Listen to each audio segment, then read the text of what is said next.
The plow wasn't the only thing breaking on Etta Morales' farm. Her spirit was cracking right along with the red Oklahoma earth. She pushed the rusted iron behind a mule named Segundo, whose weary sighs echoed her own. Her belly, swollen with a child she would have to raise alone, strained against the worn calico of her dress. This land was all she had left. 160 acres of dust and defiance. Her father was buried beneath it. Her husband, or the man she'd called that, was gone too, taken by a fever that swept through the territory like a phantom. Her neighbors, the good Christian folk of Cedar Falls, whispered behind gloved hands. They talked about the mixed-blood woman who dared to farm alone, the unwed mother, the fool who refused to sell. From the ridge above, a man watched her. He watched her every morning, a silhouette against the unforgiving sun. Weston Kane, the wealthiest cattleman in 3 counties, a man known for his silver spurs and a silence as vast as his land holdings. Townfolks called him a war hero. They called him a heartbroken widower. They called him a devil who'd made a deal for his fortune. No one dared ask which story was true. Today, he wasn't just watching, he was riding down. His black stallion moved with an unnerving grace, eating up the distance between his world and hers. Etta stopped, her hand resting on her swollen belly, her chin set in a line of stubborn pride. She'd buried a father and a husband. She would not be buried by the pity of a rich man. He offered help. His voice was low and refined, a stark contrast to the grit on his boots. She saw the offer for what it was: charity, an insult wrapped in polite concern. She refused. The fire in her dark eyes told him everything he needed to know. She would rather break than bend.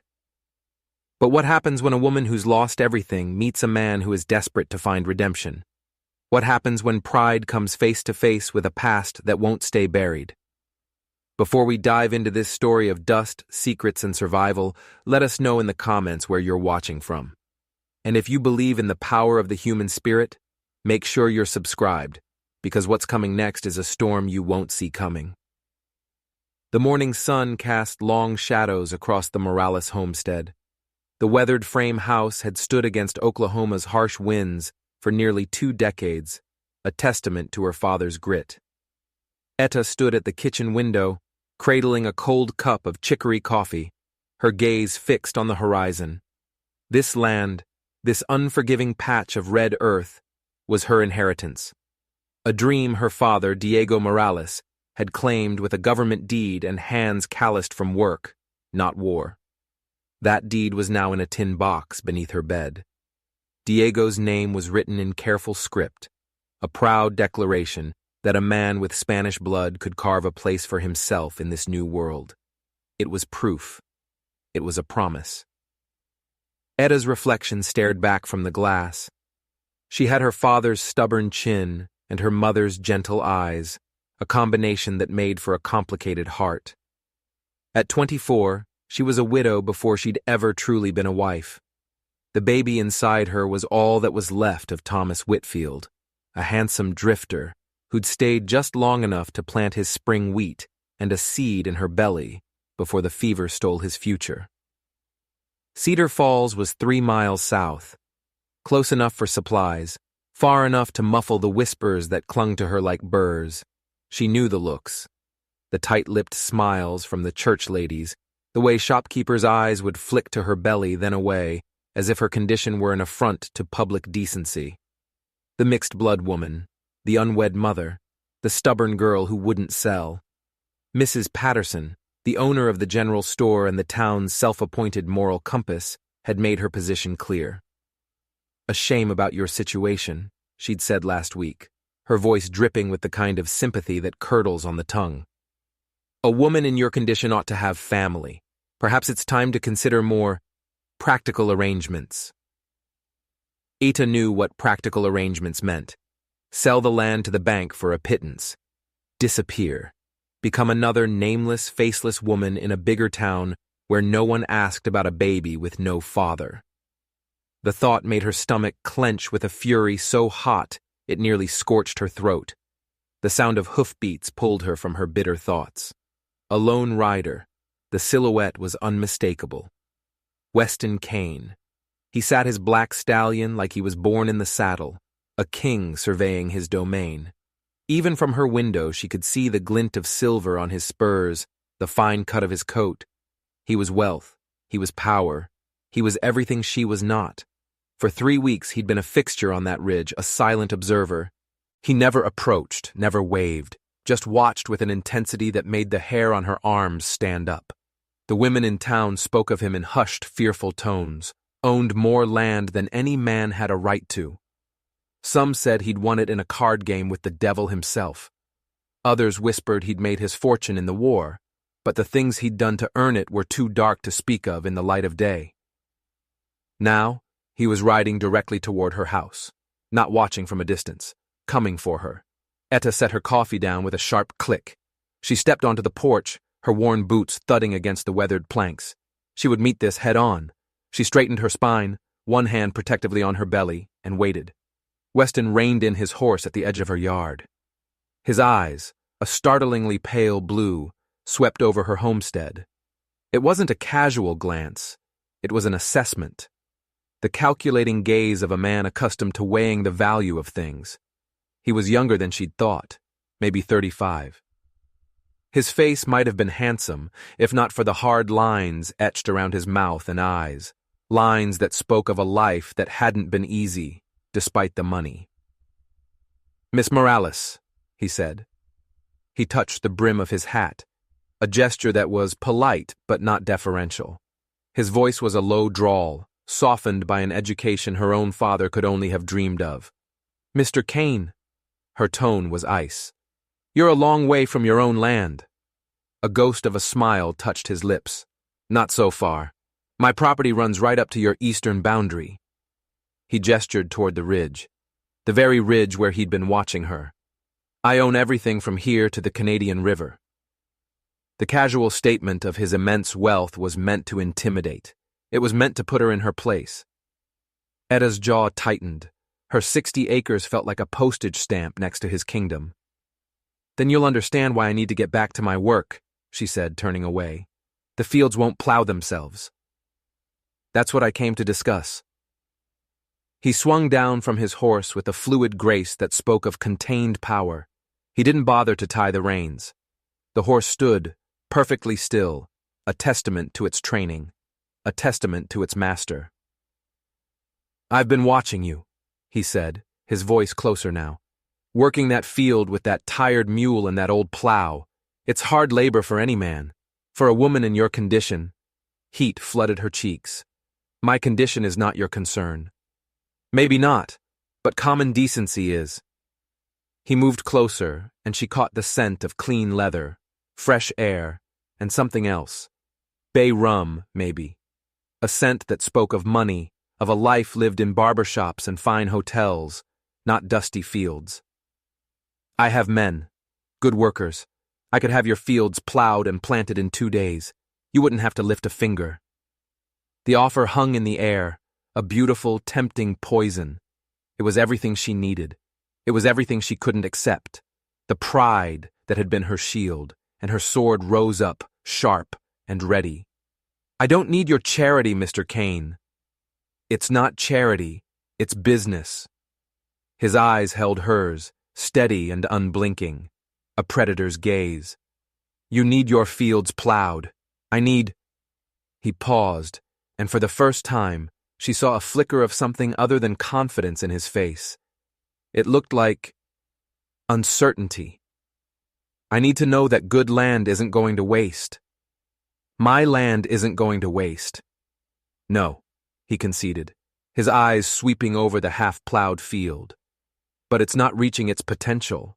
That mule has maybe one more season in him. That plow is older than both of us. You're fighting a losing battle, Miss Morales." His words were true. They stung because they were true, but she would die before she let him see it. "I'll manage." "Will you?" He took another step.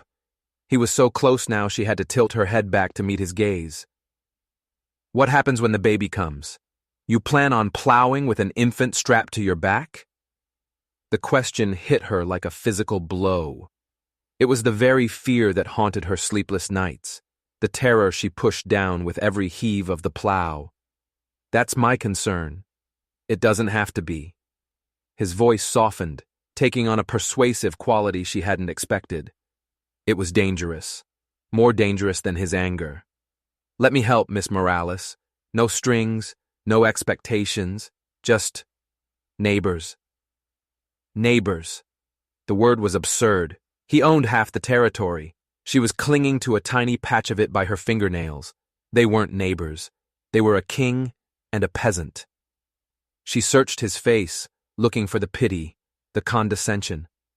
But all she found was a weary sincerity that was deeply unsettling. It didn't fit the rumors. It didn't fit the man. "Why?" she asked, her voice barely a whisper. "Why do you care what happens to me or my land?" For a long moment, something flickered in his eyes. A shadow of pain, of old grief. "Maybe because I know what it's like to lose everything that matters," he said, his voice low. "Maybe because I have more than I need and you have less than you deserve." He stepped back, giving her space. "Or maybe because I think your father would have wanted someone to look after his daughter." The mention of her father caught her completely off guard. It disarmed her. "You knew him?" "I knew of him," Weston corrected. "A man who could make this hard ground productive when everyone else said it was worthless. That takes character. Diego Morales was a good man. His daughter shouldn't have to struggle this way." The unexpected praise for her father, the respect in his voice, nearly broke her.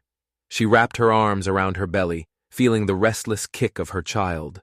Her fortress of pride was crumbling. "I can't pay you." "I'm not asking for payment." "Then what do you want?" The question hung between them, heavy and sharp. Men like Weston Kane always wanted something. He studied her face for a long, unnerving moment. She felt stripped bare under his gaze, as if he could see every fear, every doubt, every desperate hope she harbored. "I want to see this land flourish," he said finally. "I want to see you succeed. Call it an investment in the future of the territory." It was a pretty speech, a perfect, polished lie. She knew it. But the weariness in her bones was at war with the pride in her heart. His offer was a life raft, and she was drowning. "I'll think about it," she said. It was the most she could give. He nodded, as if he understood the monumental effort that small concession had cost her. "That's all I ask." He turned, swinging back into the saddle with that same unnerving grace. "You know where to find me." She watched him ride away, a black silhouette against the vast, empty sky. Her heart hammered against her ribs, a frantic, panicked beat. She stayed on that porch long after he disappeared over the ridge, her mind a whirlwind of unanswerable questions. What did Weston Kane really want? And why did the thought of seeing him again fill her with a terror that had absolutely nothing to do with his reputation, and everything to do with the strange, unwelcome flutter in her own chest? He hadn't been gone 5 minutes before the whispers started in her head. It wasn't a business proposition. It was a test, or a trick. Men like that didn't help women like her out of the goodness of their hearts. There was always a price. For 3 days, she fought him. She fought his offer by working herself to the bone. She rose before the sun, harnessed the wheezing segundo, and forced the rusted plow through the stubborn earth. Each furrow was an act of defiance. Each drop of sweat was a refusal. She would prove him wrong. She would prove she didn't need him. She didn't need anyone. The baby grew restless, a constant, urgent pressure against her ribs. Doc Henley's words echoed in her ears. "Take it easy, Ita. A woman in your condition."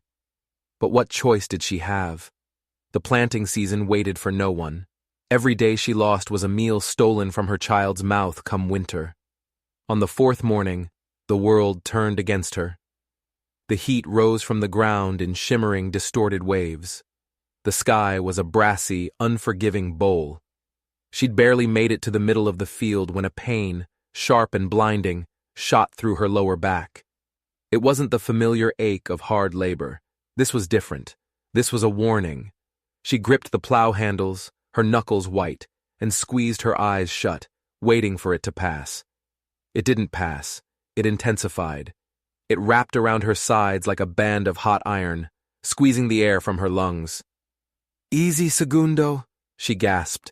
But the old mule had already stopped, his ears twitching with animal instinct. He knew something was wrong. Sweat, cold and clammy, beaded on her forehead. Her vision blurred, the world tilted, the horizon swimming before her eyes. The baby, her restless little fighter, rolled violently inside her, a frantic, desperate movement.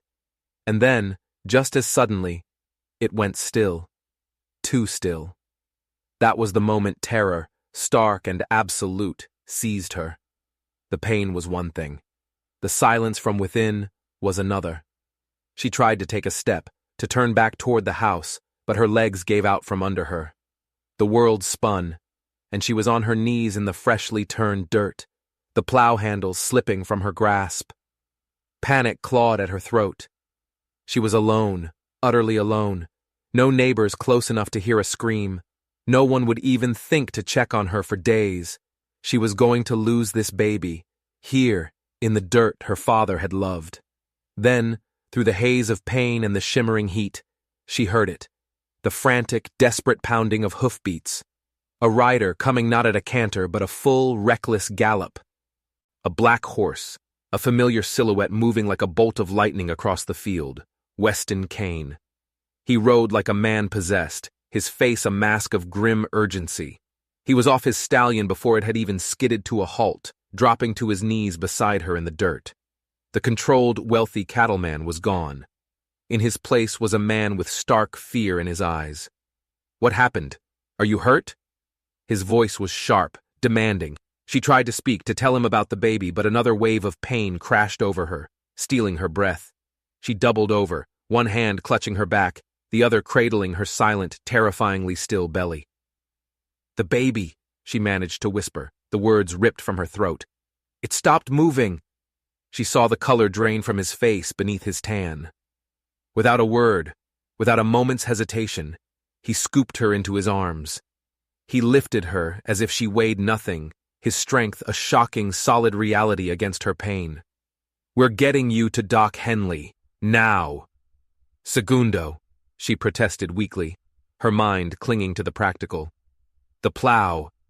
"I'll send someone back for the mule," he said, his voice a low growl. He settled her across the front of his saddle, his arm a steel band around her back, holding her secure against his chest. "Just hold on to me." The ride to town was a nightmare blur of jolting agony and rising dread. She clung to his vest, her face pressed against the hard muscle of his chest, the scent of leather and bay rum filling her senses. It was a strange, anchoring comfort in a world that was spinning out of control. She could feel the frantic, hammering beat of his heart against her ear, a rhythm that matched her own terror. He was pushing his horse and himself to the absolute limit. For her. Doc Henley's office was a narrow building on Cedar Falls Main Street. Weston didn't slow down. He carried her up the steps and shouldered through the door with a force that rattled the glass in the windows. "Doc!" he bellowed, his voice echoing in the small, quiet space. "Doc Henley, I need you." The old doctor emerged from a back room, wiping his hands on a stained apron. Samuel Henley had been doctoring in the territory for 30 years. Nothing surprised him anymore. He took one look at Ida's pale face, the sweat on her brow, the way she was cradling her belly, and his expression turned grim. "On the table," he ordered, gesturing to the examination room. "What happened?" "She was plowing," Weston said, his voice tight with a fury he was barely containing. He laid her gently on the padded table. "Collapsed in the field." Doc Henley's bushy eyebrows shot up, then drew together in a fierce, disapproving frown. He moved to her side, his gnarled, practiced hands checking her pulse, touching her forehead. "Plowing, in her condition," he muttered, more to himself than to anyone else. "Miss Morales, how far along are you?" 7 months, she whispered. "Maybe 8. The doctor's frown deepened. "And you've been doing heavy farm work this entire time." I have to, she said, the words tasting like ash. There's no one else. There's plenty of someone else, Weston interjected, his voice cracking like a whip. Starting with the men I offered to send over 4 days ago. Doc Henley glanced from Weston's furious face to Ada's shamed one, and understanding dawned in his wise old eyes. I see. Well, Miss Morales, your pride may have just cost you and your baby dearly. He pressed his stethoscope to her belly. The silence in the room was absolute, broken only by the frantic ticking of the clock on the wall and the sound of Ata's own ragged breathing. Every second stretched into an eternity. She watched the doctor's face, searching for a sign, any sign. Finally, he straightened up. The baby's heartbeat is there, he said, and she felt a wave of relief so powerful it almost made her weep. It's strong, for now. He fixed her with a hard stare.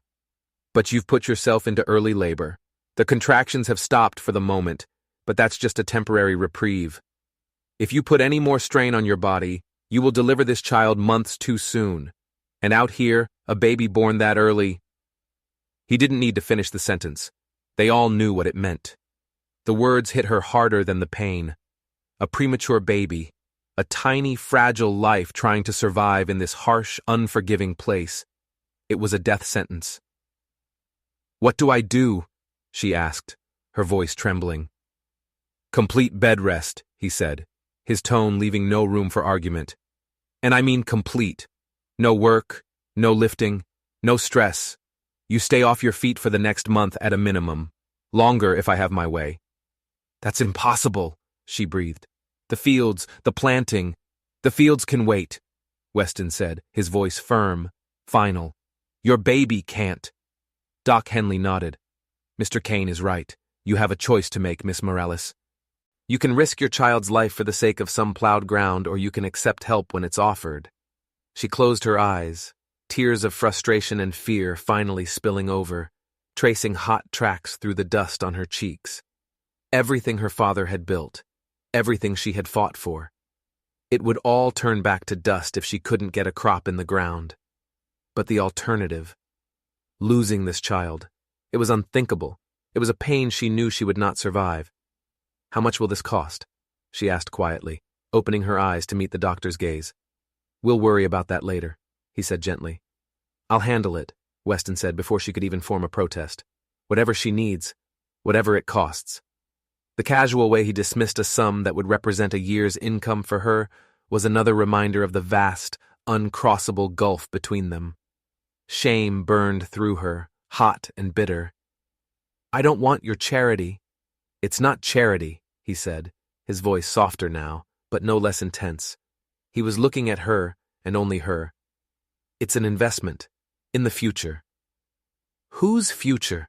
She demanded, needing to understand, needing to know what he truly wanted from her. Something flickered in his pale eyes. Pain, regret, a deep, aching sorrow she had seen before. The territories, he began, then paused, as if deciding to reveal a hidden card. The lands, your child's. He took a breath. And maybe mine. The admission hung in the air, raw and shocking. Doc Henley cleared his throat, suddenly looking deeply uncomfortable. Whatever arrangements you two work out can wait. Right now, Miss Morales needs rest. Mr. Kane, you can take her home. But I want someone with her, checking on her every few hours. And I mean it about the bed rest, not 1 foot on the floor, unless it's an absolute necessity. I'll make sure she follows orders, Weston promised, his gaze never leaving Ada's face.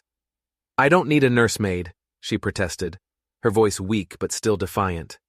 No, Doc Henley said, his tone blunt. You need someone who gives a damn whether you and that baby live or die. And right now, Mr. Kane seems to be the only one volunteering for the job. The truth of it stung more than any physical pain. She had been so fiercely independent, so determined to be strong, that she had pushed everyone away.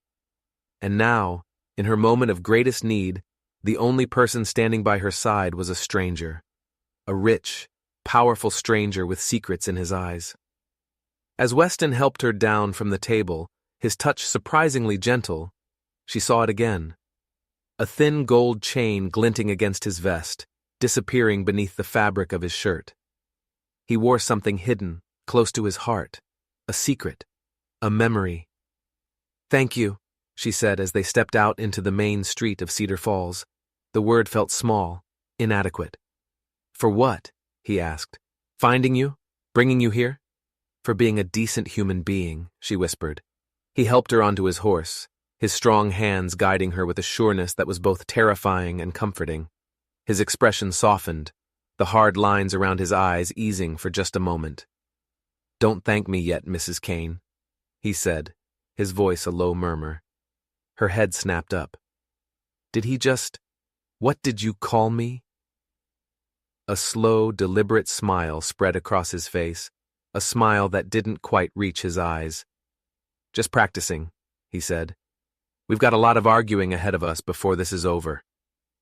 Was it a threat? A promise? She couldn't tell. But as they started the slow ride back to her homestead, she felt a profound and terrifying shift. Her life was no longer entirely her own. It was now entangled with his, tied together by a crisis and an unspoken debt. The baby stirred within her, a gentle, fluttering movement, a sign of life, a sign of hope. She was no longer facing this alone, and that thought, which should have been a comfort, filled her with a new and unfamiliar kind of fear. The fear of depending on someone, the terror of trusting a man who might be a savior or a devil in disguise. The war between her pride and her practicality was over. Practicality had won. But as she leaned against the solid strength of his chest, she had the sinking feeling that this victory felt an awful lot like surrender. And she was about to find out just what the terms of that surrender were. Etta woke to the sound of hammering. Not the familiar, rhythmic tap of her own work, but a crisp, efficient sound. Multiple hammers. She struggled to sit up, her body stiff and sore from 2 days of enforced bed rest. Through the thin curtain of her bedroom window, she saw them. 3 men in her yard. Strangers. One was examining her sagging porch steps, another was measuring the chicken coop, and a third stood with his back to her, directing the others with a quiet authority that was instantly familiar. Weston Kane. He had invaded her world. The bedroom door creaked open, and his head appeared around the frame. "You're awake. Good. How are you feeling?" "Like a prisoner in my own home," she replied, though the words lacked their usual fire. The rest had done her good. The searing pain in her back had subsided to a dull ache, and the baby had settled into a gentle, rhythmic pattern of movement. "Better a healthy prisoner than a dead martyr," he said, entering the room. He was carrying a tray. On it was a bowl of steaming, fragrant soup and a thick slice of fresh bread. Not the hardtack and jerky she'd been living on. Real food. "Mrs. Chen from the laundry sent this over. Said you need to eat for 2. The kindness of the gesture from the quiet Chinese woman who was another of the town's outcasts touched her. That was thoughtful of her. "There are more thoughtful people in this world than you give them credit for," Weston said, setting the tray on the nightstand. "You just have to let them help." He fussed with the napkin, avoiding her gaze. "Who are those men in my yard?" she demanded. "Workers," he said, his attention suddenly fixed on a loose thread on the quilt. "Making a few improvements." "What kind of improvements?" "The kind that will make it easier for you when the baby comes." "Weston." She used his first name deliberately. She saw his shoulders tense. "What did you do?" He sighed, finally meeting her eyes. "I had some materials lying around the ranch. Seemed a waste to let them go unused." "What materials?" Through the window she saw one of the men carrying a stack of brand new lumber toward her dilapidated chicken coop. "Those don't look like scraps." A faint smile played on his lips. "Maybe I'm a generous man with high-quality scraps." "You're impossible. I've been called worse." He settled into the chair by her bed, a position he was beginning to occupy with a comfortable familiarity. "The work needs doing, Etta. Your front steps are a death trap, and that chicken coop won't survive the next strong wind. I'm just making the place safe for you." And for the baby. I could have fixed them myself, eventually. When? He challenged, leaning forward, his expression serious. Between the plowing and the planting and the harvesting and the baby raising, you can't do everything alone. No one can. The use of her first name again, so casually, sent an unexpected warmth through her. They were past formalities now. They were something else, something she didn't have a name for. I've been alone for a long time, she said quietly. I know, he replied, his voice softer. So have I. For a fleeting second, his carefully constructed mask slipped, and she saw it again, a profound, aching loneliness that mirrored her own. Before she could ask, a knock at the front door interrupted the moment. That'll be Miguel with your supplies, Weston said, rising smoothly. Supplies? More food? Food, yes, and a few other necessities. He was already halfway out the door. I'll be right back. She heard the murmur of voices from the front room, a mix of English and Spanish. She heard her own name, spoken with a respect that surprised her. When Weston returned, he was carrying several parcels wrapped in brown paper. Miguel says to tell you the señora at the ranch has been asking about you, he said, setting the packages on her dresser. She wants to send over some baby clothes. What señora? Etta asked, confused. Rosa, Miguel's wife. She manages my household. He began unwrapping one of the packages. She's raised 6 children of her own and has very strong opinions about what an expectant mother requires. Inside the first package were bundles of dried herbs, lavender, chamomile, raspberry leaf. Another held soft, worn linen, perfect for swaddling. A third contained a small, hand-carved wooden rattle. The thought of this woman she'd never met, this Rosa, taking such an interest in her, was both touching and deeply overwhelming. She doesn't even know me. She knows you're carrying a child and trying to manage on your own. For Rosa, that's enough. He turned back to her, and she saw a wistful, almost sad look in his eyes. She says every baby deserves to be welcomed into the world with love and care. And you told her about me? I told Miguel you were a neighbor in need of assistance. Rosa, she's very good at drawing her own conclusions. Tears pricked Ada's eyes. She didn't know if it was hormones or gratitude or simple exhaustion. Why are you doing all this, Weston? The truth. He was quiet for a long moment, his gaze fixed on the window, on the world outside her small room. When he finally spoke, his voice was so low she had to strain to hear it. My wife. We lost a baby. The words dropped into the quiet room, heavy and cold. His hand moved unconsciously to his chest, to the spot where the gold chain disappeared under his shirt.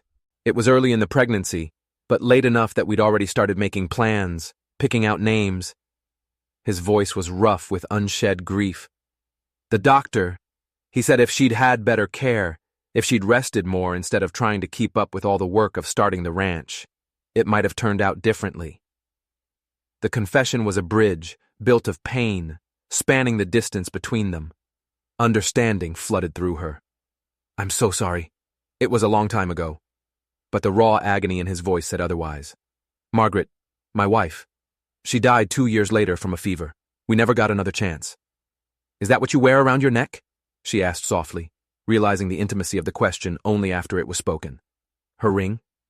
His hand stilled on his chest. He didn't seem surprised by the question. He met her eyes, and there was no shame in his, only a weary, heartbreaking honesty. Yes, I wear her ring. Some habits are harder to break than others. The silence stretched, filled with the ghosts of his past and the uncertainties of her future. She was looking at him, truly looking at him for the first time, seeing beyond the wealth and the power to the grieving man beneath. You don't have to save me to make up for what happened to her, she said gently. I know that. He stood abruptly, moving to the window, his back to her. But maybe I can keep you from making the same mistakes I let her make.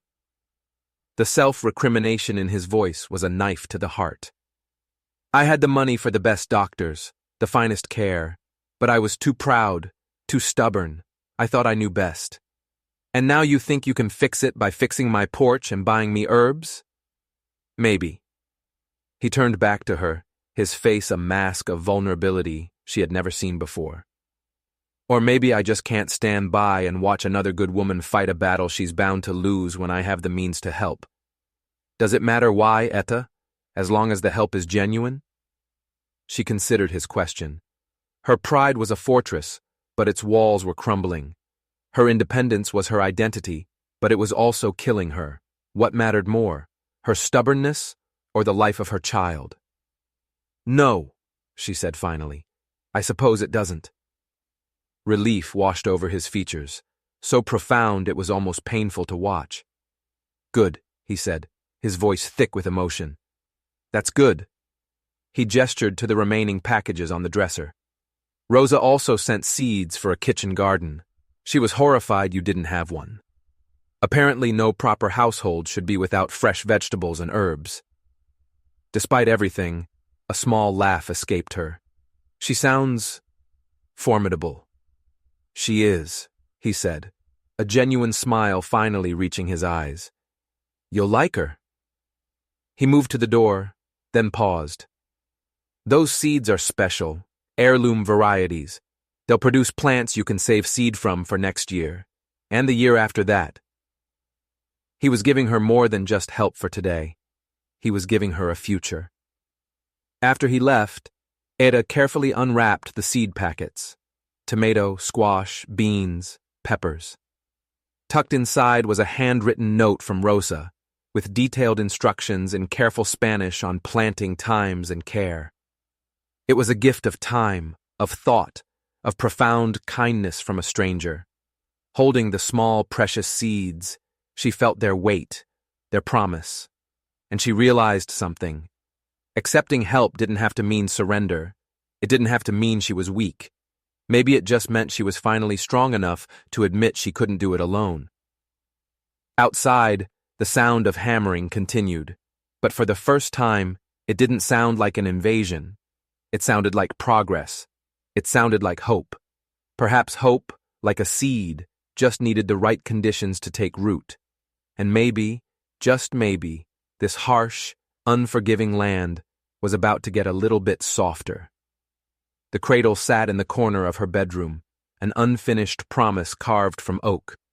Her father had started it the week before he died, his gnarled hands shaping the wood with a patience born of love. The headboard was a masterpiece, with his own initials, DM, carved in a flowing script. The rockers were sanded as smooth as river stones. But the sides were just rough, unfinished boards, a project interrupted by death. Etta ran her fingers over the carved initials, the familiar ache of loss twisting in her chest. Diego Morales would have been a wonderful grandfather.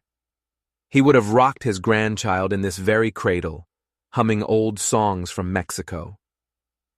Now, it was up to her to finish it, a task that felt as monumental as plowing the whole territory. That's beautiful work. Weston's voice from the doorway made her jump. She'd been so lost in memory she hadn't heard him arrive for his evening visit.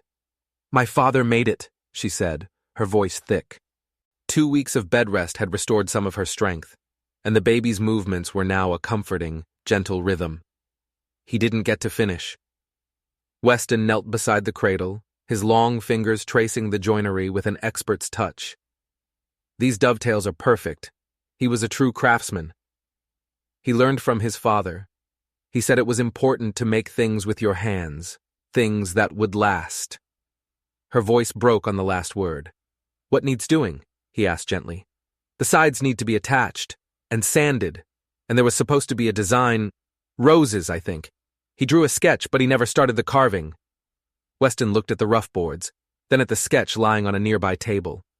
I could help with that. The offer was so unexpected it startled her. You know woodworking? Enough to be useful, he said with a small, self-deprecating smile. My grandfather was a cabinet maker back in Virginia. He taught me the basics when I was a boy. He picked up one of the side panels, testing its weight. This is good wood. Oak, well seasoned. Your father chose his materials well. Everything he did right, she said softly. Would you like me to bring some tools tomorrow? He asked, his gaze direct. I could work on it here, while you rest. The idea was terrifyingly intimate. This cradle was more than just a piece of furniture. It was the last tangible piece of her father, a connection between the past and the future, letting Weston into that sacred space, letting his hands complete her father's work. It felt like letting him into the most private chamber of her heart. And yet, she heard herself say, I'd like that. He nodded, a silent acknowledgement of the trust she was placing in him. I'll bring my grandfather's tools. They're good for detail work. The next day, he arrived not with a clunky toolbox, but with a supple leather roll that looked ancient and well-loved. He spread it open on her floor, revealing a stunning array of chisels, gouges, and carving knives, their steel gleaming with the patina of generations of use. These were his? She asked, mesmerized. His and his father's before him. It was the family trade. He selected a small chisel, testing its edge with his thumb. I was supposed to inherit the business. The war changed those plans. What happened? I went off to fight, he said, his hands stilling for a moment. I came back different. Couldn't settle into the quiet life of a craftsman after what I'd seen. The shadows were back in his eyes, ghosts of old battles. Took my inheritance and headed west. Figured I could make a fresh start where no one knew my name. And did you? For a while. He picked up her father's sketch of the rose design, his gaze softening. Until I met Margaret, and tried to build something permanent again. There it was. The pain in his voice when he said her name was still raw, but now it was mingled with a sweetness, a sad fondness. Tell me about her, Etta said impulsively. He looked up, surprised. If you want to, she added quickly. Sometimes it helps to remember the good things. He was quiet for a long moment, his fingers tracing the initials on the headboard. She was light, he said finally. That's the word that always comes to mind. She could walk into a room full of shadows and make it bright just by being there. A ghost of a smile touched his lips. She had this laugh. It could make you forget all your troubles. She used to tell me I was too serious, that I carried the weight of the world on my shoulders. Was she right? Usually. He selected a tool and began to measure one of the side panels. She tried to teach me to find joy in the small things. A shared cup of coffee in the morning, the way the sun looked through a lace curtain, the sound of rain on a tin roof. Ada found herself leaning forward, captivated. She sounds wonderful. She was too good for a man like me, but she saw something worth loving. His hands began to move, shaping the wood with a practiced, confident grace. I keep thinking, if I had been better at seeing the world the way she did, maybe things would have been different. Or maybe, Etta said softly, they turned out exactly as they were meant to. Maybe her gift to you was teaching you how to see those things, even if it took a while for the lesson to sink in. He paused his work, looking at her with an expression she couldn't quite read. Awe? Surprise? Is that what you believe? That everything happens for a reason? I believe we make our own reasons out of what happens to us, she said, her hand instinctively moving to her belly. We can choose reasons that make us bitter, or we can choose reasons that help us grow. And which have you chosen? I'm still deciding, she admitted, but watching you work on my father's cradle, I think maybe the best things come from the hardest places. They fell into a comfortable silence, the only sound the gentle scrape of his tools against the oak. The rose design began to emerge from the wood, intricate and beautiful, a testament to his hidden skill. Petals unfurled, thorns curled, leaves intertwined. He wasn't just finishing a project. He was pouring his own history, his own artistry into it. You're very good at this, she observed. It's peaceful work. It reminds me why my grandfather loved it. He looked up at her. He used to say that working with wood teaches you patience. You can't rush good craftsmanship any more than you can rush a tree to grow. He and my father would have gotten along. I think so too. As the afternoon sun slanted through the window, she found herself studying his face. The hard lines seemed to soften as he concentrated, and she saw a glimpse of the younger man he must have been, before the war, and the grief had carved their story onto his features. "The baby's moving," she said suddenly, a sharp kick surprising her. Weston looked up instantly, his face a mask of concern. "Are you all right?" "More than all right." She laughed as another strong ripple moved across her belly. "I think he, or she, likes the sound of the carving, approves of your work."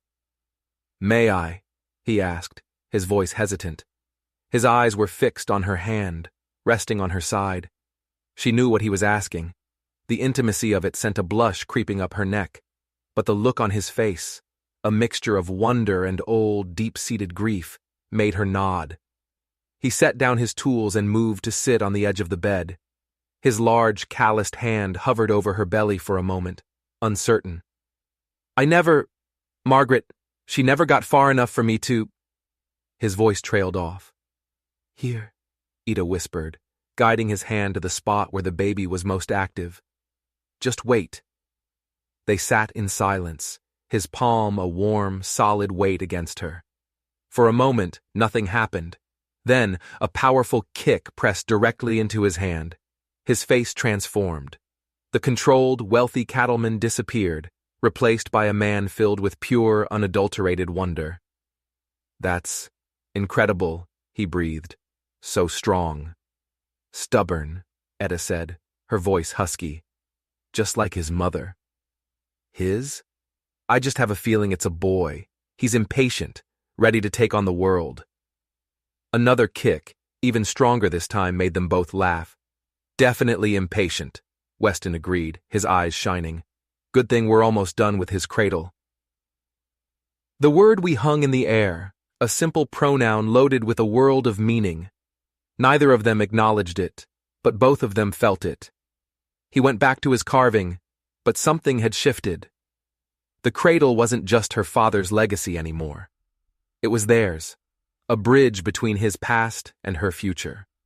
A project built by 3 generations, the grandfather who taught the skill, the father who began the work, and the man who was finishing it for a child that wasn't his, but was becoming his in ways that transcended blood. As the sun set, painting the room in gold and amber, Ida closed her eyes, listening to the rhythmic sound of his work. The baby moved gently within her, as if soothed by the sound of love being carved into the very wood of its first bed. This, she thought, was what family was. Not just blood, not just a name, it was a choice. The choice to care, to build, to finish what another had started. The choice to heal together. The drought began with a whisper, a subtle shift in the air. The morning dew vanished. The grass at the edge of the fields grew brittle. Then the creek that marked the eastern boundary of her property, a creek that had babbled cheerfully all spring, slowed to a muddy trickle. And then it stopped. By the 3rd week of May, the sky had turned to brass. The sun was a merciless hammer, beating down on the parched earth.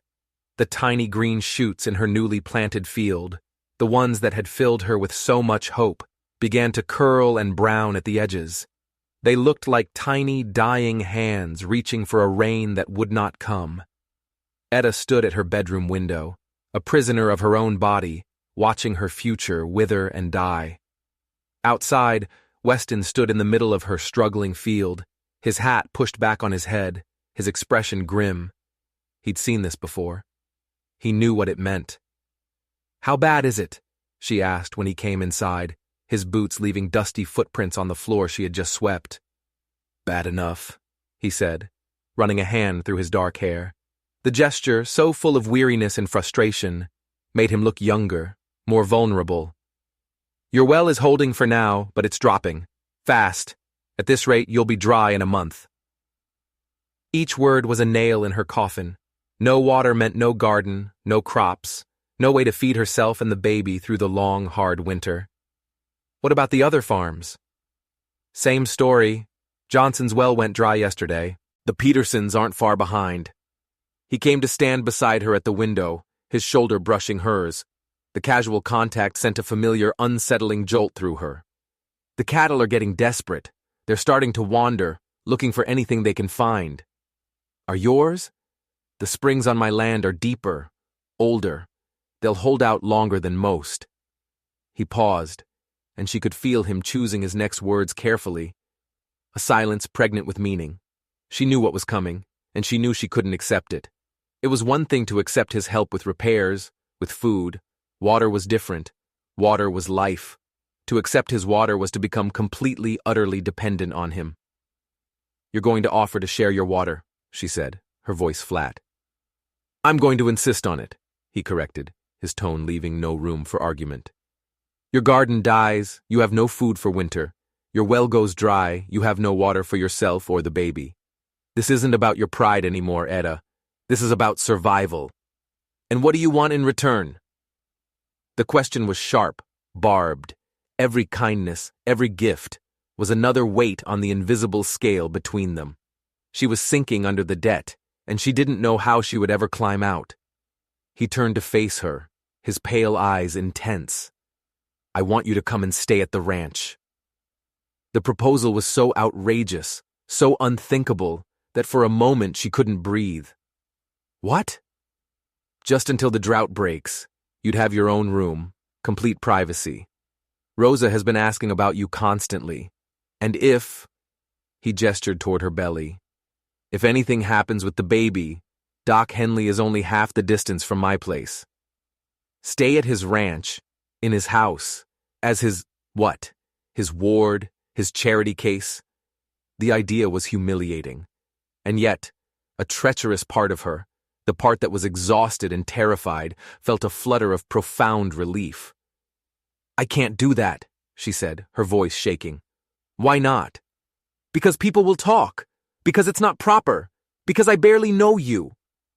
The reasons tumbled out, each one true, but each one sounding weaker than the last. People are already talking, he said pragmatically. Let them. As for propriety, Rosa will be there. She would defend your reputation with more ferocity than a mother bear. The truth is, she's already prepared a room for you, just in case.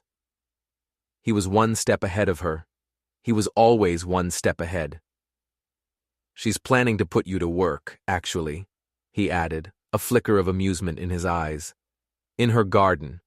She believes expectant mothers should keep busy with gentle, productive tasks.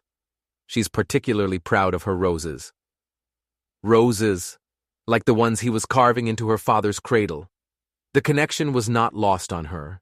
He was weaving a web around her, a web of kindness and obligation, and she was walking right into it. And if I refuse, she challenged, then I'll have my men haul water to your well twice a day.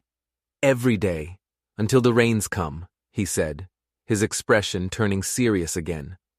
But it would be easier and safer for you and the baby if you would just accept the invitation. She sank into her father's old chair, the weight of the decision pressing down on her. Logic was on his side. At the ranch, she would be safe. She would have food, water, the company of another woman, and medical care close at hand. But it meant stepping fully into his world.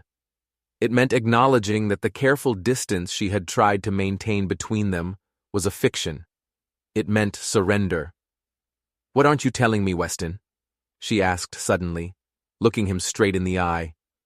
Why do you really want me there? This isn't just about the drought, is it?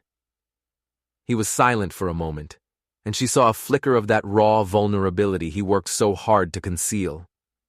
The house is too quiet, he said, his voice barely a whisper. It has been for 2 years. Rosa worries I'm turning into a ghost, haunting my own home. She's probably right. So I would be doing you a favor? Maybe, he admitted, his gaze direct and honest. Or maybe I'd be doing myself one. I've gotten used to having someone to worry about again, someone to check on. When this is over, when you go back to your own place, I'll miss it. The raw honesty of his confession stole the air from her lungs. This complicated, grieving man was lonely, and somehow, in her, he had found a purpose, a distraction from his own ghosts. "I know it's selfish," he said, turning to leave. "I know my loneliness isn't your burden to carry, but I'm asking anyway. Come to the ranch, Ada. Let Rosa fuss over you. Let me know you're safe." He paused at the door, his hand on the knob. "And when the rains come, you can go home. No strings, no obligations. You have my word." After he left, she sat in that chair for a long time, staring out at her dying garden. The smart choice was obvious. Go. Be safe. But smart choices had a way of leading to complicated feelings, and she knew, with a certainty that chilled her to the bone, that if she went to his ranch, she might never be able to leave, not because he would stop her, but because she might not want to. The baby stirred, a strong, insistent kick. It was a reminder of what was truly at stake. Her life was no longer just her own. Survival sometimes required taking risks you never thought you'd take. It required trusting people you had no reason to trust. That evening, as the sun set in a blaze of orange and red over the parched, cracked earth, she made her decision. Tomorrow she would go to the Kane Ranch. She would meet the formidable Rosa. She would see this place he had built with his lost love. The drought would end. But she had a feeling that whatever was growing between her and Weston Kane was just beginning. And it was going to be a storm far more powerful than any weather pattern. The Kane Ranch wasn't a ranch. It was a kingdom. As Weston's buggy crested the final hill, the sight below stole Eda's breath. A sprawling adobe house nestled in a valley, its red tile roof a splash of color against the brown landscape. It was surrounded by a sea of impossible green. Lush gardens, vibrant and thriving, defied the drought that held the rest of the territory in its grip. It was an oasis, a miracle of water and wealth. "It's beautiful," she breathed. "Margaret designed most of it," Weston said quietly, his voice thick with memory. She wanted to create something that would last, something that honored the land instead of just taking from it. As they drew closer, she saw the details. A woman's touch was everywhere. Flower boxes bloomed with geraniums. Shaded courtyards offered respite from the sun. It wasn't just a house, it was a home, built with love and foresight. A woman emerged from the main house as they approached. She was small and sturdy, with graying hair pulled back in a neat bun and eyes that sparkled with intelligence. This had to be Rosa. "Señora Morales," she said, her voice warm and welcoming as Weston helped Eta down from the buggy. "We are so pleased to finally meet you. Welcome to our home." "Please, call me Eta," she replied, surprised by the gentle strength in the older woman's grip. "Nonsense. A little respect is good for the soul," Rosa said with a smile, her eyes taking in Eta's condition with a practiced glance. "Miguel told me about your trouble. It is good you are here. This is no time for a woman to be alone." She shot a meaningful look at Weston. Men think rest means lying in a dark room. Women know that what the spirit needs is fresh air and a little beauty. She turned back to Etta. "Come, let me show you your room. Then, you must see the garden. I have so many questions about the roses Weston carved for your baby's cradle." The room was perfect. It was on the ground floor with its own door leading to a private, flower-filled courtyard. The bed was covered with a beautiful handmade quilt, and a vase of fresh roses sat on the bedside table, filling the air with a delicate fragrance. It was a room designed for rest and peace. "It's lovely," Etta said, genuinely touched. "Thank you for taking so much trouble." "It is no trouble," Rosa said, her eyes twinkling. "I have been looking forward to having another woman in the house. Señor Weston is good company, but he does not appreciate the finer points of rose cultivation." They spent the next hour in the gardens, and Etta was in awe. The vegetable plots were thriving. The herb garden was a fragrant tapestry of green, but the rose garden was a masterpiece. Dozens of bushes, in every shade from the palest white to the deepest crimson, bloomed in exuberant defiance of the drought. "How?" Etta asked, kneeling beside a bush covered in spectacular red blossoms. "The secret is deep roots," Rosa explained, her pride evident. "Senora Margaret and I, we spent months preparing the soil, digging deep, so the roots could find the water that is always there, far beneath the surface. These roses are survivors. They can handle the heat.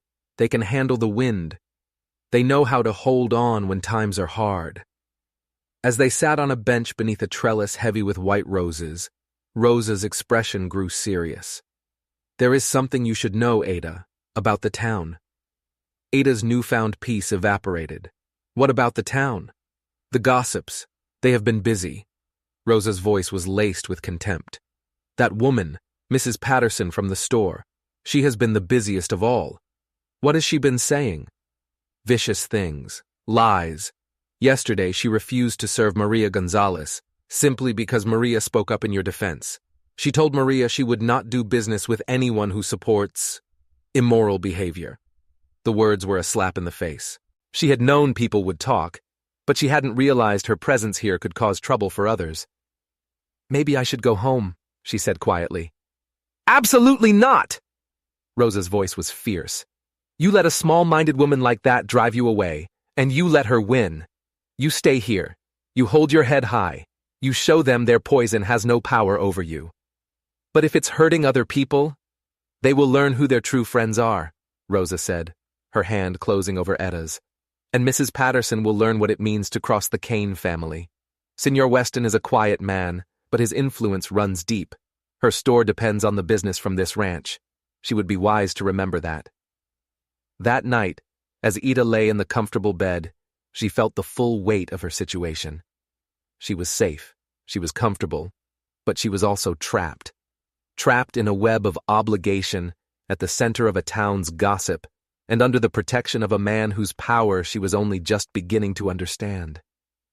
As she drifted off to sleep, she saw something on her bedside table that hadn't been there before. A small, beautiful leather box. Inside, nestled on faded velvet, was a pair of women's gardening gloves. They were made of fine, soft leather, embroidered with tiny, perfect roses along the cuffs. Beneath them lay a note in Rosa's elegant script. "Senora Margaret would want these to be used again. The roses are waiting for your touch." Etta picked up the gloves, her fingers tracing the delicate embroidery. They were Margaret's. She was sleeping in a room Margaret had designed, being invited to tend the garden Margaret had planted. She was living in the ghost of another woman's life, and as she held those gloves, a cold, unsettling thought crept into her mind. Was Weston's kindness really about her? Or was he just trying to recreate a life he had lost, with her as a substitute for the woman he could never have back? The stranger arrived on a Tuesday, when the heat was a physical weight. Etta was in the rose garden, wearing Margaret's gloves, the rhythm of the work a soothing balm to her restless soul. She saw him coming up the long drive, a thin man in a dusty black suit, carrying a leather satchel.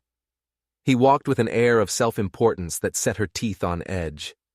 Rosa met him on the porch, her posture stiff with alarm.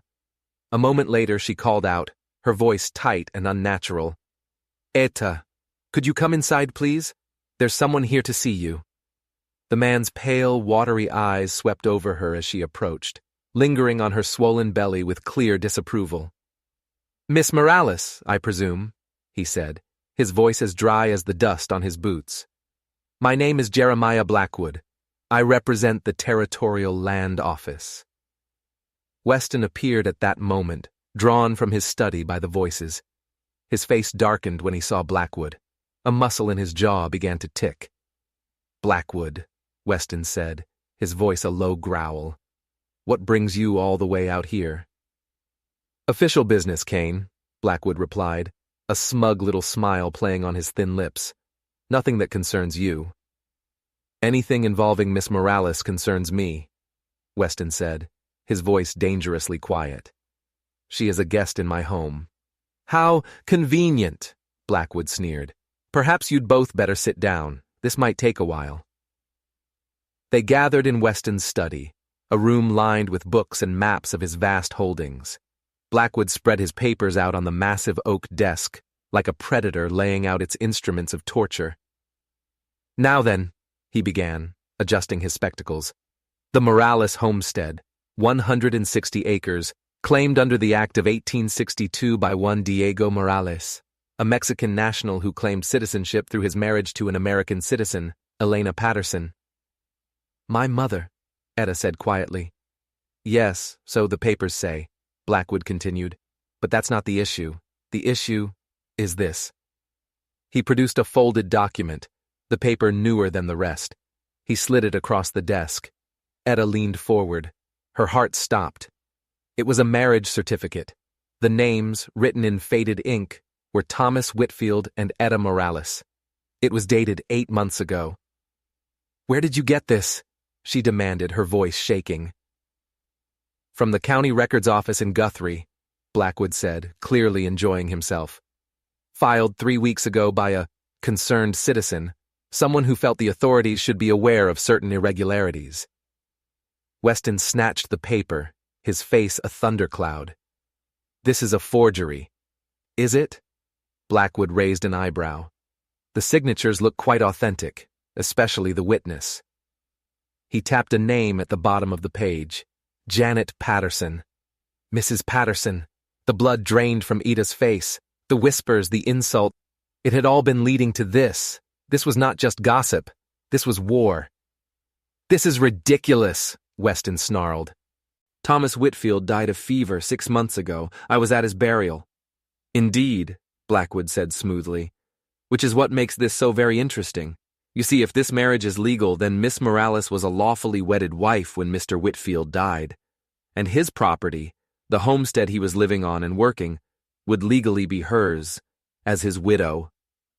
"The land was never his," Etta cried. "It was my father's. It's mine."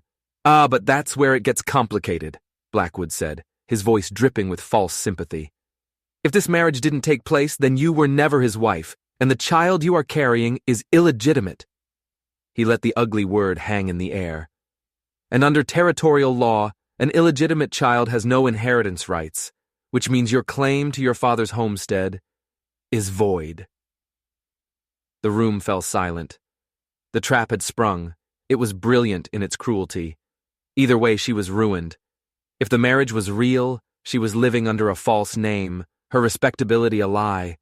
If it was false, she was an unwed mother with a bastard child, and she would lose her land, her home, her entire world.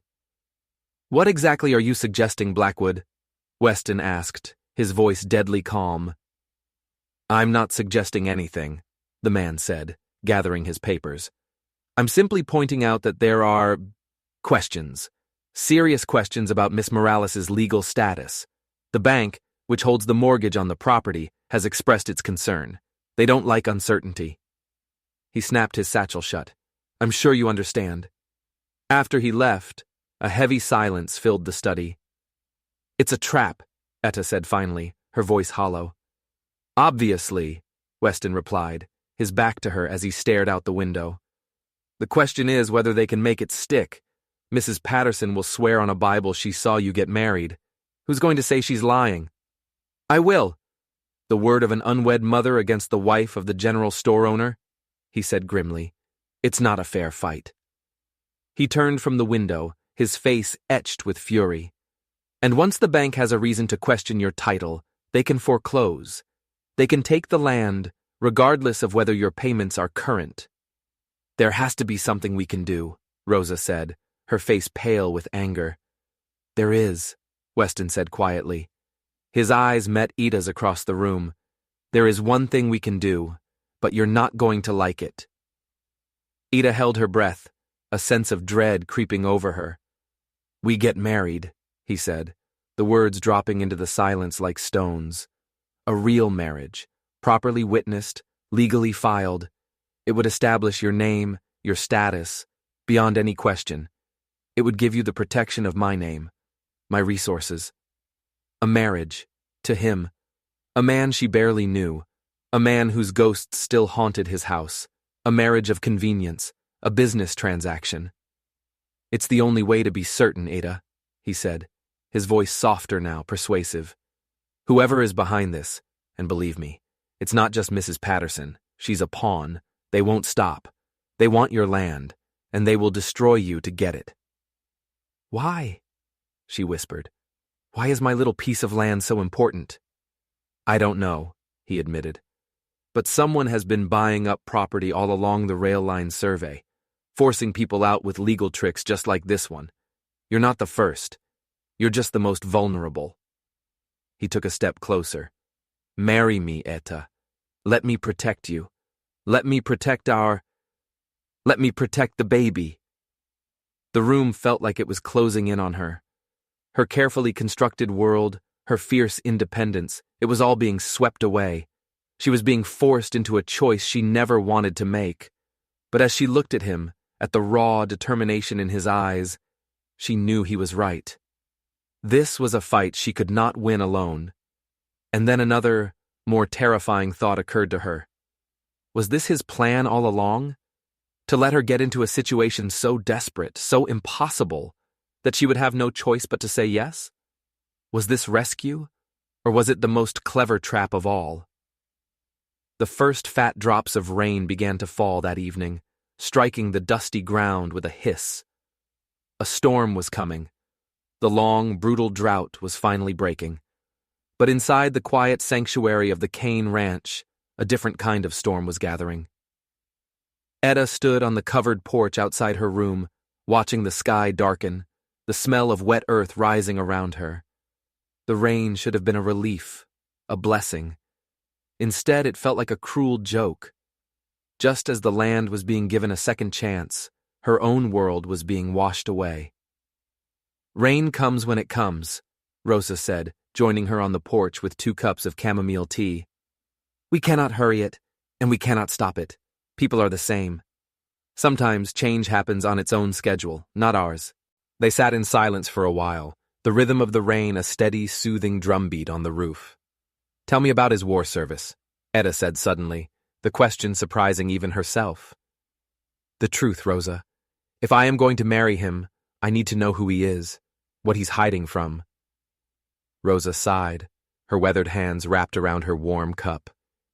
It is not my story to tell, but Miguel, they served together, he could tell you. What I can say is that the boy who went to war was not the man who came back. The war took something from him, something he has never gotten back. And Margaret? Did she help him heal? She tried, Rosa said sadly. For a time, I think she did, but some wounds go too deep for even love to heal completely. She looked at Ita, her dark eyes filled with a deep, knowing sympathy. Is that what you are afraid of? That you will try to love him and find there is nothing there to love back? The question was so close to the heart of her fear that Ada couldn't answer. Suddenly, the sound of hoofbeats, frantic and urgent, cut through the sound of the rain. A rider was coming fast, splashing through the newly formed puddles. It's Miguel, Rosa said, standing abruptly. Something is wrong. Miguel burst through the front door moments later, his face pale, his clothes soaked. He spoke to Weston in rapid, urgent Spanish. Weston's face, already grim, turned to stone. He appeared on the porch a moment later, his expression terrifyingly calm. What is it? Ita asked, her heart pounding. News from town, he said, his voice flat. Doc Henley sent Miguel to warn us. Blackwood filed his report this afternoon. The bank is moving faster than we thought. How much faster? They've called your mortgage due, in full, by the end of the week. If you can't pay, they start foreclosure proceedings on Monday. It was a death blow, a checkmate. They weren't giving her time to fight. They were simply taking everything. But that's not all, Weston said, his eyes finding hers in the dim light. Miguel also brought word from the preacher. He's leaving the territory on Saturday, on the morning train. If we are going to do this, it has to be tomorrow. Tomorrow. The word echoed in the small space between them. The choice was no longer hers. It had been made for her. There's something else, Weston said, his voice so quiet she barely heard him over the rain. Something you need to know. The reason I have influence. The reason the bank might hesitate to cross me, even now. He took a deep breath. I didn't make my fortune in cattle. Not all of it. He reached into his shirt and pulled out the thin gold chain. On the end of it was not Margaret's wedding ring, as she had always assumed. It was a simple, tarnished bronze star. The war, he said, his voice rough with an old, deep pain. I was awarded the Congressional Medal of Honor for my actions at Gettysburg. The government gave me land grants, a reward for my service. You're a war hero, she breathed, stunned. I'm a soldier who survived when better men didn't, he said, his voice flat and emotionless. The medal, the land, the respect. It's all built on one single terrible afternoon when I made choices that saved my unit, but cost the lives of 17 good men. The pain in his voice was so raw, it was a physical thing. I led a charge that broke their line. The army called it heroic. I call it the worst day of my life. I'm telling you this, Eta, because if you marry me, you need to know what kind of man you're getting. A man who will do what needs to be done. A man who will use every advantage he has to protect what matters to him. He stepped closer, his eyes pleading with her. And you matter to me, more than you should. The rain was a torrent now, a wall of water washing over the thirsty land. The storm had arrived. If I say yes, she whispered, her voice trembling. What happens after, when this is over? Then we figure out what kind of marriage we want to have, he said, his hand reaching for hers. Day by day, choice by choice. I won't lie to you, Eta. I'm hoping for more than a business arrangement. But I'll settle for whatever you're willing to give. His honesty was a stark, painful gift. He was offering her his name, his protection, his resources, his damaged heart. And he was asking for nothing in return but the chance to care for her. Thunder cracked overhead, and the baby kicked, a sudden, strong movement, a jolt of life, a reminder. All right, she said, the words coming out in a rush before she could take them back. I'll marry you. Tomorrow morning. She looked up at him, her eyes filled with tears. But you have to know, Weston, I'm not her. I'm not Margaret. I can't replace what you lost. I'm not asking you to, he said, his thumb gently stroking her knuckles. I'm asking you to help me build something new. As they stood together on the porch, the rain washing away the dust and the drought, she felt a profound shift inside her. The fear was still there, but now it was joined by a fragile, tentative hope. The drought was ending.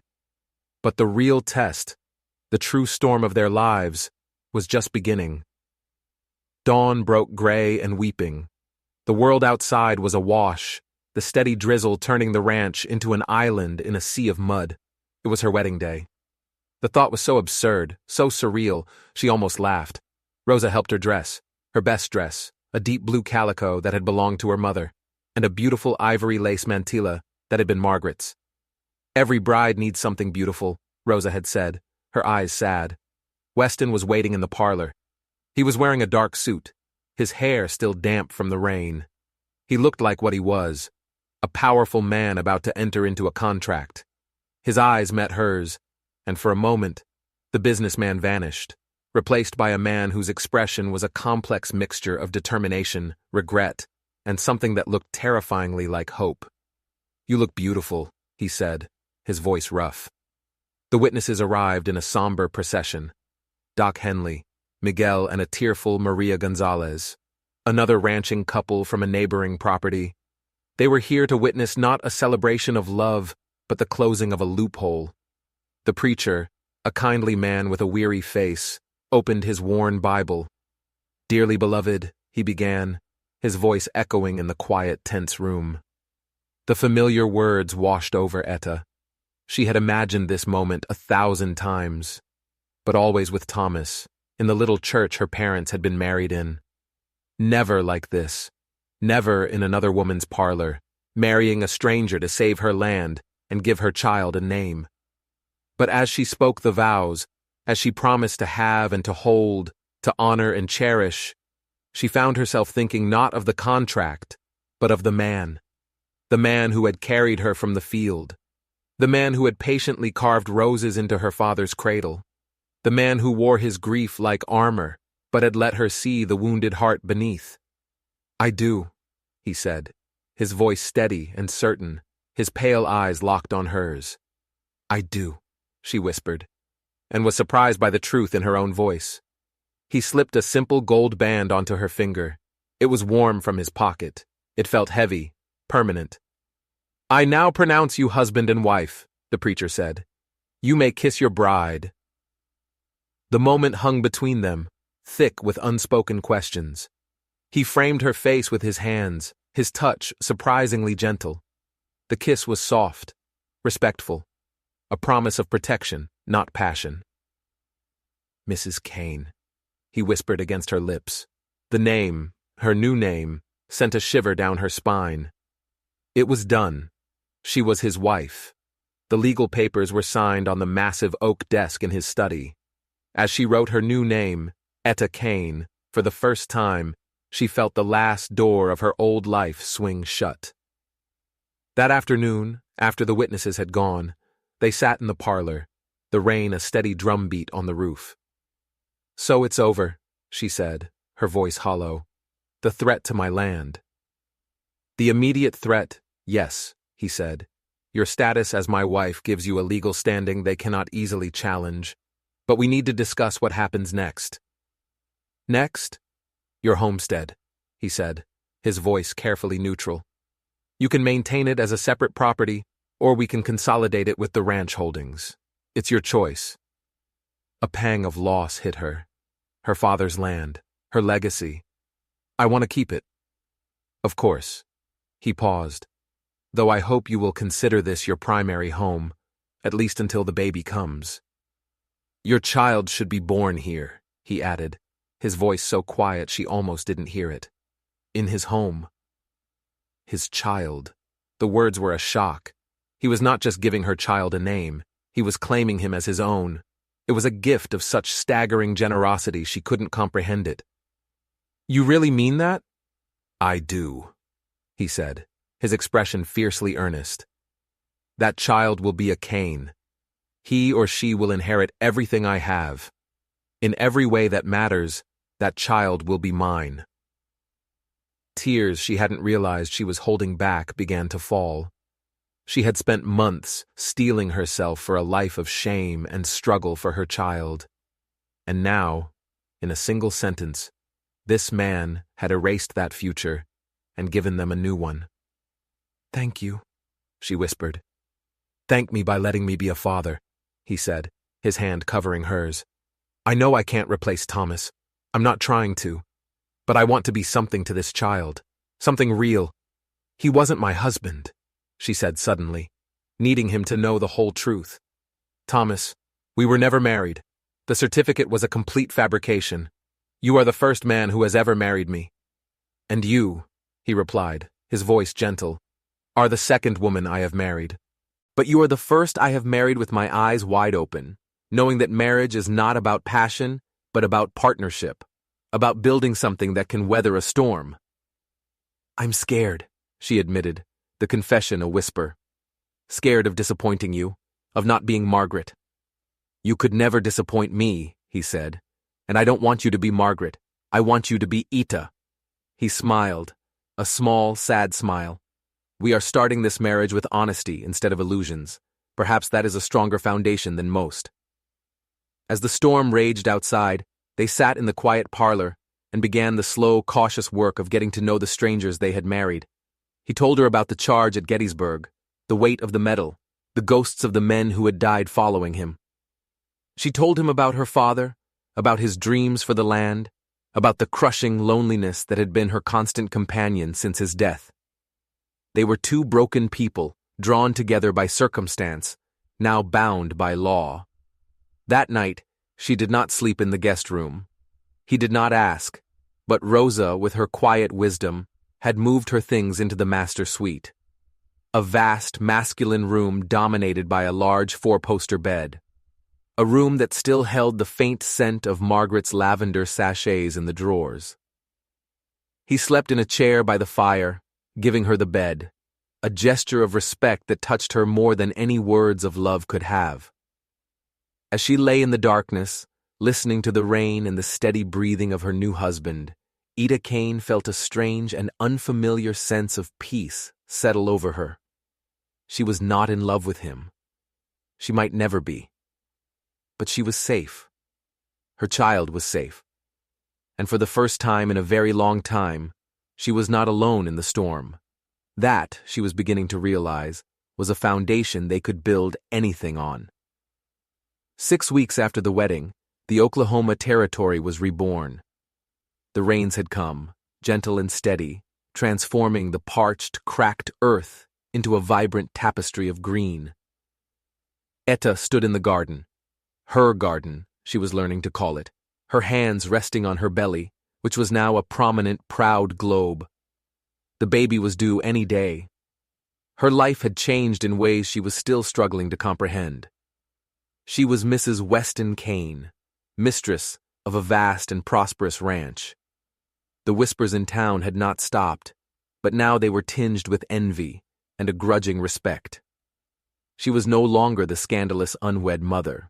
She was the mysterious woman who had captured the territory's most powerful and elusive bachelor. Her marriage was a quiet, careful dance. They were two polite strangers sharing a house, a name, and the impending arrival of a child. He was kind, considerate, and unfailingly respectful. He treated her not as a possession, but as a partner. He discussed the running of the ranch with her, valued her opinions on crops and cattle, and had given her complete authority over the household and gardens, a trust that both pleased and terrified her. But a chasm of unspoken things remained between them. The ghost of Margaret was a constant, silent presence. Her portrait hung in the dining room, her books lined the shelves, her favorite roses bloomed riotously in the garden. Etta wore her gardening gloves, slept in her bed, and felt like an imposter in another woman's life. And Weston was a fortress. He was a good husband, and she knew he would be a good father. But the man himself remained a mystery, his heart locked away behind walls of grief and duty. There were nights she would wake to find him standing at the window, staring out at the moonlit landscape, his expression so full of sorrow it was a physical pain to witness. She knew he was thinking of his lost wife, his lost child, and she knew she could never compete with a ghost. One afternoon a letter arrived. It bore the seal of the Territorial Land Office. Her heart seized with a familiar fear. Weston was in the fields, so she opened it with trembling hands. It was from Jeremiah Blackwood. "Mrs. Kane," it began, the name still a jolt. "Upon further review of the claim against the Morales homestead, new evidence has come to light. An anonymous source has provided a sworn affidavit confirming that the marriage certificate of Etta Morales and Thomas Whitfield was indeed a forgery. All claims against the property have been dropped. The title is now considered clear." She read it again, and then a third time. It was over. The threat was gone. Her father's land was safe. Not because of her marriage, but because the lie had been exposed. She should have been relieved, elated. Instead, a cold dread washed over her. The foundation of their marriage, the very reason for its existence, had just crumbled into dust. She was no longer a damsel in distress, in need of a protector. She was a woman with a clear title to her own land. She was free. The thought should have been liberating. It felt like a death sentence. When Weston came in from the fields, she was waiting for him in his study, the letter on his desk. He read it, his expression unreadable. "That's good news," he said finally, his voice carefully neutral. "Is it?" she asked, her own voice shaking. "The reason we got married? It's gone, Weston." "Yes," he said, his gaze fixed on the letter. "It is." The silence stretched between them, heavy and suffocating. The polite dance was over. Now, they had to face the truth. "You have your land back, Etta," he said, still not looking at her. "You are free to return to it whenever you wish. My offer still stands.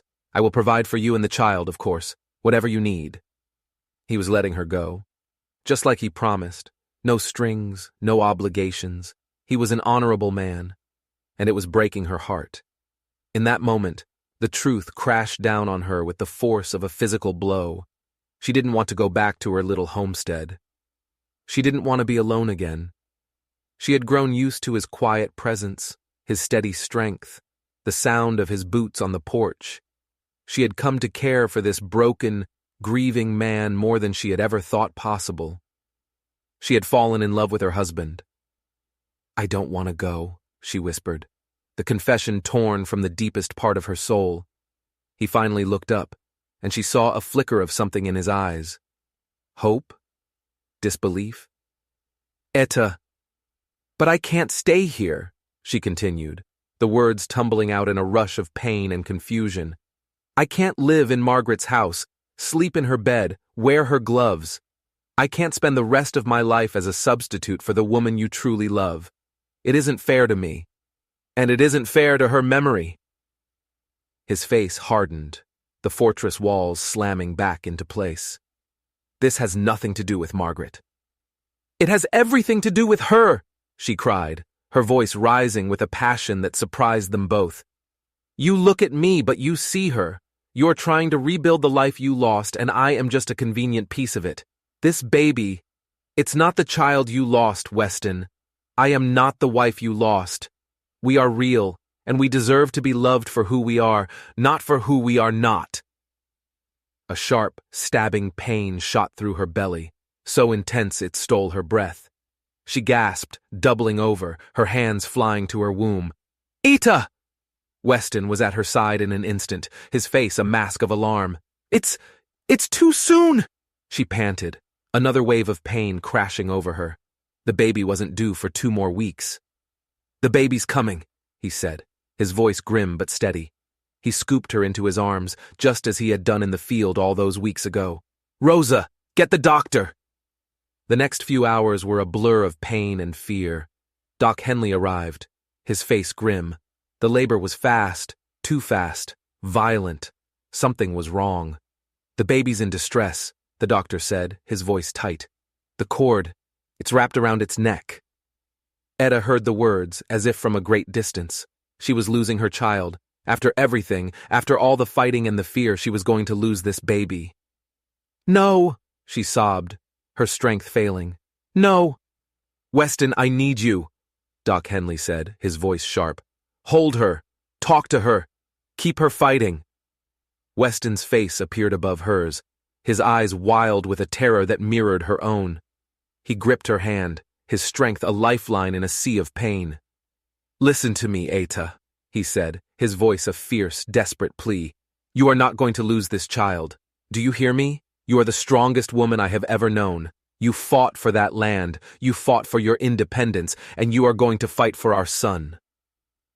"Our son." "He needs his mother," Weston continued, his voice breaking. "And I need my wife. I need you, Etta. I love you. Not because you're like Margaret, but because you are everything she was not. You are fierce and stubborn, and you have a fire in you that could burn down the world. You walked into my life, and you brought it back from the dead. Don't you leave me now. Don't you dare leave me." His confession, ripped from him in a moment of sheer terror, was the spark she needed. She focused on his voice, on his words, and she fought. With every ounce of strength she possessed, she fought for her son, for her husband, for the new, fragile life they had built together. And then, with one final desperate push, her son was born. For a terrifying moment, there was silence.